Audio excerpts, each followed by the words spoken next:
these United States. In 2006, he was elected to the United States Senate after 16 years as Vermont's sole congressman in the House of Representatives.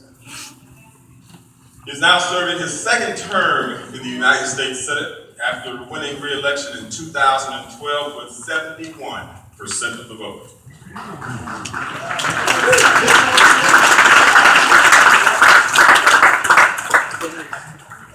Born in Brooklyn, New York, he attended James Madison High School, Brooklyn College, and the University of Chicago. After graduating, he moved to Vermont, where he worked as a carpenter and documentary filmmaker. In 1981, he was elected as mayor of Burlington, the state's largest city, by, look at this, by a mere 10 votes. Does every vote count? Yes. Does every vote count? Yes. As mayor, Bernie's leadership helped transform Burlington into one of the most exciting and livable small cities in America.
Up there, it's a beautiful state, though. I hope you'll all come and visit us.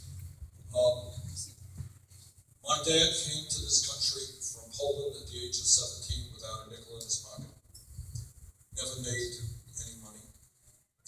We lived in a 3.5-room rent-controlled apartment in Brooklyn, New York. That's where my brother and I grew up. My mom had a dream that someday she would own her own home.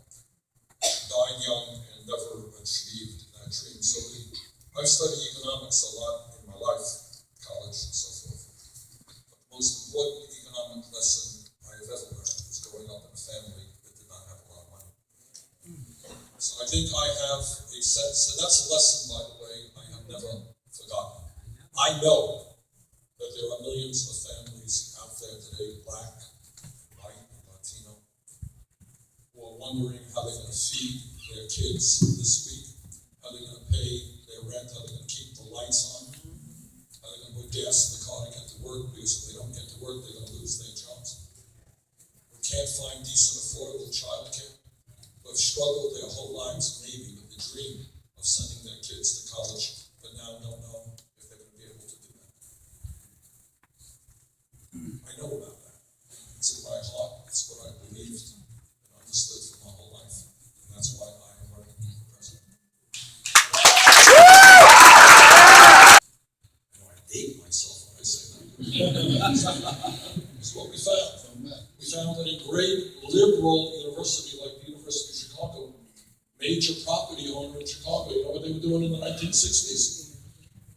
They ran and owned segregated housing.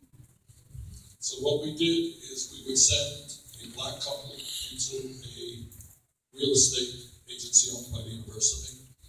And suddenly for that black couple, there were just no rooms, no apartments available. An hour later, we sent the white couple in there, and shock of all shocks, there were plenty of apartments available. So we staged one of the first demonstrations in the northern part of the country against segregated housing owned by the University of Chicago. Saturday,